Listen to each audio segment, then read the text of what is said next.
Tim Reynolds of the AP. Kyrie, with Andrew being out for 6 and 7, the impact, obviously, that he has defensively, they can't necessarily replace that.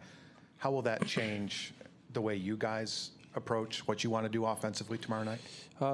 It won't really change. You know, having that rim protection, though, is big for them with Andrew. So we understand that. And for us, we, you know, we'll stick with our offensive game plan, understanding that he won't be in there, but they'll have to make adjustments as well as us. So we'll be prepared. And on a different note, the extra day of travel that you guys get this year, the extra day off when you guys have to travel cross country, what kind of a boost has that been for you guys, just in terms of getting some semblance of maybe normal rest?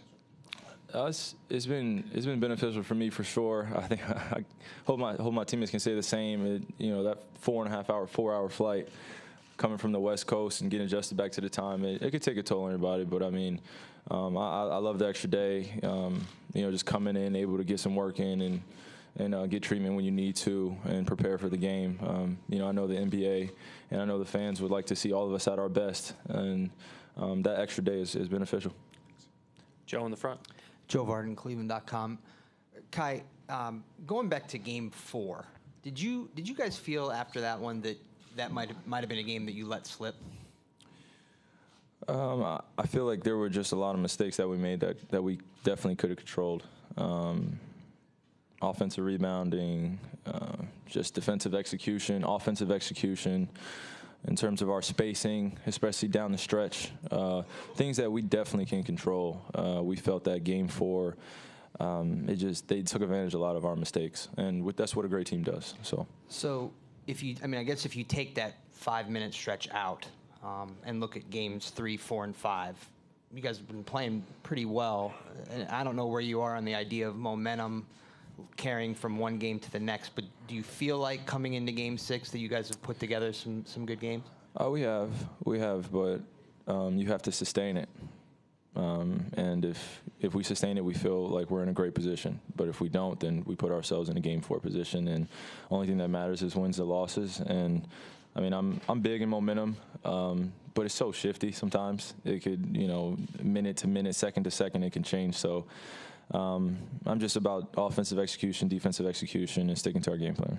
And then one more follow-up on that. When you were down 3-1, how much did you still think that you can win the series versus just trying to compartmentalize and think about the one game at a time approach? That's all I did, was take it one game at a time.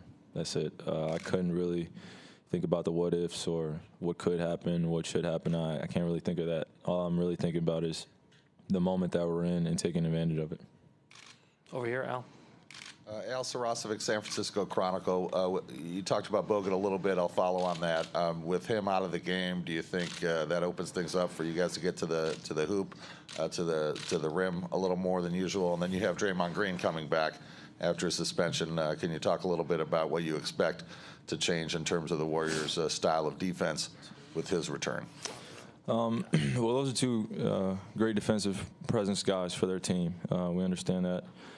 Andrew's a big part of that. But I feel like majority of the minutes that have been played has been with a lot of the small lineups that both teams have, with Draymond at the 5, or Tristan at the 5, and then Bron at the 4, and so on to the guys that have been on the floor. So it'll be about matchups and who can better effectively execute their offense. That's what it really comes down to, and who's getting stops. And but Draymond coming back, he's a big emotional leader for their team, and we expect him to bring a lot of energy. So.